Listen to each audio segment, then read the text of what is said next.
өлім сәтінде мүминдерге Аллах Тағаланың бір ерекше рахымы.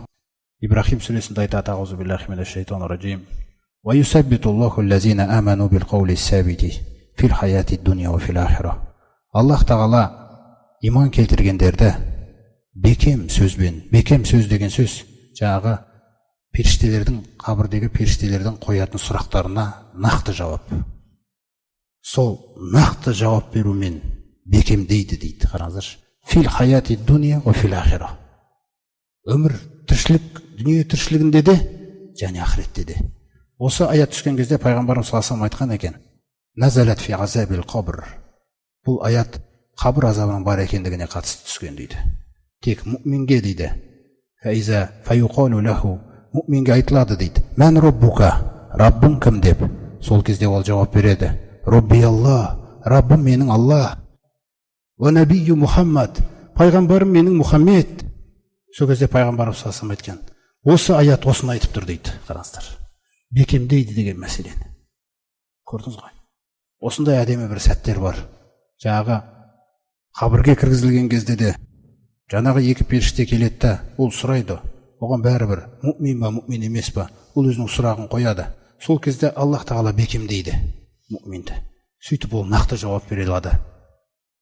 Иннал мәйита ясиру илал қабри. Пайғамбарымыз саллаллаху алейхи айтады: мәйит, марқұм қайтыс болғаннан кейін жаңағы қабіріне қойылады ғой дейді. Сол қабіріне қойылып біз кеткеннен кейін фаюджласур раджулус салих. Салиқалы адам отырғызылады дейді. Отырғызылады. Фи қабрихи. Қабірінде. Ғайра фазиғин вәлә махшуфин. Ол еш қорықпайды және еш үрейленбейді дейді. Алла Тағала бекемдеп тұр. Әйтпесе ана екі періштеден ол қорықпау мүмкін емес ол. Сұрақ қоймай жатып екеуінің түрінен қорықпау мүмкін емес. Алла Тағала бекемдейді де, сөйтіп олар сұрайды: Фима кунта. Бірінші сұрақтары: сен қай жолда болдың? Неде болдың сен? Қай халде болдың сен? Фаяқулу кунту фил ислами. Мен исламда болдым дейді. Вама хазар раджул. Анау әлгі кісі кім? Бұл сол сұрақты қойған кезде ол біліп жатыр не туралы сұрап жатқанын. Пайғамбар саллаллаху алейхи туралы. Фаяқулу Мухаммад. Ол Мұхаммед қой. Расулуллахи саллаллаху алейхи вассалам. Алланың елшісі ғой ол. Жаана. Ол бізге келген. Бил байинати мин индилла. Алла Тағаланың құзырынан айқын дәлелдермен келген еді. Фасаддақнаху. Біз оны мойындадық. Сол кезде жаңа періштелер: Хәл раайталлах. Сен Алланы көрдің бе дейді. Фаяқулу ма янбағи ли ахадин ан яраллах. Бұл дүниеде ешкім Алла Тағаланы көре алмайды ғой деген. Сосын бір жағдайға қараңыздар. Алланың рахымы, құрметті жамағат. Алланың рахымы. Жаңағы фаюфраджу лаху фурджа. Сол қабірде болған кезінде фаюфраджу лаху фурджа иля қибалин нар дейді. Сөйтіп оған бір саңылау ашылады. Жаһаннамға қарай барады екен жаңа саңылау. Көрдіңіз ғой? Жаһаннамға қарай бір саңылауды ашып жібереді дейді Алла Тағала. Ва, кетеді. Көреді ананы кәдімгідей. Сонда көрген кезде фаянзуру илейха. Жаһаннамға қарайды дейді жаңағы мүмин. Яхтиму баъдуха баъдан. Бір-бірімен арпаласып жатқан жаһаннам дейді. Қараңыздар. Сумма юқалу. Сосын айтылады дейді оған: Унзур иля ма вақак Алла. Қарашы енді, Раббың сені қай жаққа қарай құтқарып жіберді деп. Сумма юфраджу лаху фурджа. Екінші саңылауды ашып жібереді дейді. Иля қибалил жанна. Жәннатқа қарай. Жәннатты көрсетеді. Саңылау жаңағы. Мына жаққа кішкентай болғанмен мынаның бәрі үлкейіп кетеді ғой. Сол саңылауды көрсеткен. Жәннатты көргенде фаянзуру иля захратиха ва мафиха. Оның бүкіл сәніне, оның ішіндегі нәрселерге көз кетіп бара жатыр. Сол кезде жаңа періштелер айтады екен: Фаюқалу лаху хаза мақадука. Мынау сенің орның мәңгі. Мынау сенің мәңгі орның дейді. Сосын мына сөзді айтады: Ваюқалу лаху алал яқини кунта. Аллаға деген, пайғамбарға деген, Құранға деген, ақыретке деген нық сенімде өмір сүрдің сен. Ва мутта алейхи. Осы сеніммен өлдің. Ва алейхи тубасу иншааллаху тағала. Алла қаласа осы сеніммен қайта тірілесің сен. Фаюджлесу раджулу су. Сосын жаман адамда, жаман жолдағы адамда келеді дейді. Оны отырғызады. Фи қабрихи фазиған, машуфан, үрейленген, қорыққан, жоғалған, сана жоғалған, көз жоғалған, түгел нәрсе жоғалып тұр. Фима кунта, қай халде болдың сен? Ла адри, мен білмеймін қай жерде болғанымды, қай жолда болғанымды. Файуқалу лаху ма хазар раджул. Ал анау кісі кім еді? Фаяқулу самиату анху. Тек естігенім болмаса, адамдар ол жайында былай деп айтатын. Соны қайталай салған едім. Фаюфраджу лаху фурджа. Қараңыздаршы, Алла тағаланың ешкімге әділетсіздік жасамайтындығы.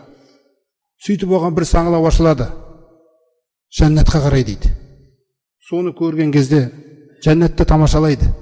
Сосын бірден жаңағы саңылауды жауып жібереді да. Унзур иля сарафаллаху анка. Қара, Алла тағала бұны сенен алып қай жаққа қарай жіберетіндігіне дейді. Сөйтіп екінші саңылауды ашып жүрген кезде янзуру иля нар. Тозақты көреді дейді саңылаудан. Яхтиму баъдука баъдан. Бір-бірін жеп атқан тозақ. Фаюқалу лаху. Сөйтіп айтылады. Хаза мақадука. Мынау сенің мәңгі орның. Қабірде осыны күтумен боласың. Аля шакки кунта. Сен күмәнмен өмір сүрдің. Сен адамдар айтқан нәрсемен жүрдің. Өзіңде болған жоқ мына Құранмен байланыс. Аналар не дейді, сомен жүрдің сен. Аля шакки мутта. Күмәнда өлдің сен. Өміріңнің бәрі күмәнмен кетті. Ва алейхи тубғасу яумал қиямати иншааллаху тағала дейді. Алла қаласа, сен осы күмәнмен тірілесің дейді қиямет күні. Міне. Бұның барлығы хақ, құрметті жамағат. Дүниеде қанша өмір сүрейік, қанша нетейік, бірақ Құран біледі не нәрсені сөйлеу керек екендігін бізге. Өйткені біздің бара жатқан жағымыз сол жақ. Неге қабір туралы айтылады? Неге өлім сәті туралы айтылады? Себебі Осман радиаллаху анху, Кана Осман радиаллаху анху, иза вақафа аля қабрин бака дейді. Хатта ябулла лихиятаху.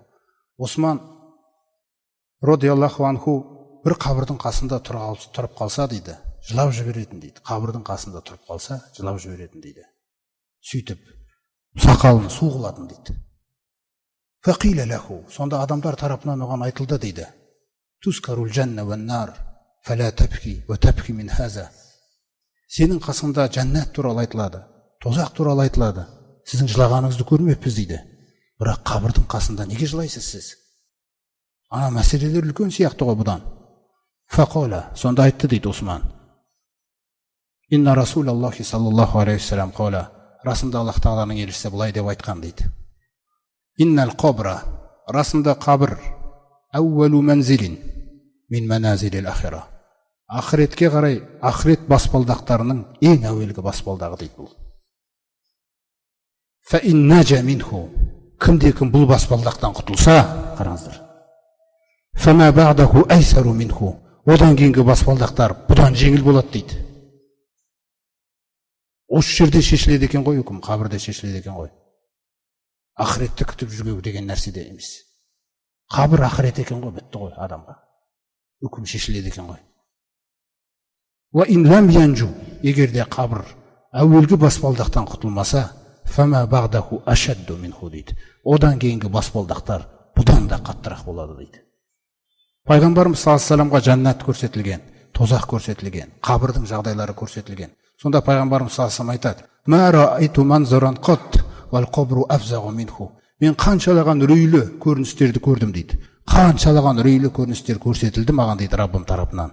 Бірақ дәл қабір секілді үрейлі затты көрмедім дейді мен. Сондықтан мәселе, құрметті жамағат, қабірге қалай шығарып салынғандай емес адамдардың. Қабірден кейінгі дастархандар ештеңке шешпейді ол. Мәселе қалай қарсы алады о жақта. Мункар мен накир біздің қабағымызға қарамайды. Біздің өмірдегі жағдайымызға түсінбейді. Сондықтан қалай шығарып салынды емес, қалай қабылданамыз біз. Сол біз үшін уайымда. Сол нәрсені біз ойлау керекпіз. Неге бұл нәрсені айтамыз? Пайғамбарымыз саллаллаху алейхи вассалам айтады өйткені. Пайғамбарымыз саллаллаху алейхи айтады: "Аксиру зикра хазимил лаззат". Анау бүкіл ләззаттарды талқандайтын өлімді еске көп алыңдар дейді. Өлімді көп еске алған адамның ақыреті аман болады. Өйткені бұл әуелгі баспалдақ. Әуелгі баспалдақ. Мүмкін сіз сират туралы, таразы туралы деген нәрсе егжей-тегжейлі білмейтін де шығар, сол проблема емес ол. Әуелгі баспалдақтан өтсең, ар жағын бәрін Алла Тағала өткізеді. Осы нәрсе, құрметті жамағат, мұъминнің шынайы иманына керек нәрсе, жақсылықтарын арттырып істететін нәрсе, жамандықтарын азайтып істеттіретін нәрсе. Осы өлім деген нәрсені еске алуда. Алла Тағала сондықтан айтып отыр, өлім сәтінің жағдайдың қандай екені. Өйткені олардың біреулеріне, Алла Тағаланы мойындамағандардың біреулеріне, хатта иза жаа ахадухумул мауту, олардың біреулеріне өлім келген кезде, қола роббир жиғуни, өлім келіп атқан кезде, Раббым, мені қайтаршы дүниеге деп айтады дейді. Лағалли, мүмкін мен амалу солихан, салиқал амал істермін енді. Өлім сәтінде көз нақты жетеді. Бүкіл ақиқатты мойындайды. Бірақ ол иман деп аталмайды. Иман көрмей тұрып иман келтіру сол нәрсеге. Раббым, мені кері қайтаршы, мүмкін мен салиқал амал істермін деп атқан кезде Алла Тағаланың үкімін қараңыз. Калла, әсте сен айтқандай болмайды. Иннаха калиматун, сенің аузыңнан шыққан құр бос сөз. Хуа қаилуха, ал сен оны бір айтушы адам ғанасың. Қарашы қалай, мүлде көңіл бөлмейтін нәрсені айтып жатыр да. Ва мин вараихим барзахун иля яуми юбасун. Міне, қайта тірілетін күнге дейін сен енді барзах әлемінде боласың дейді. Сондықтан қабірдегі жағдайлардан баршамыз сақтасын, құрметті жамағат. Алла Тағала қабірдің нығметін ғана көрсетсін баршамызға.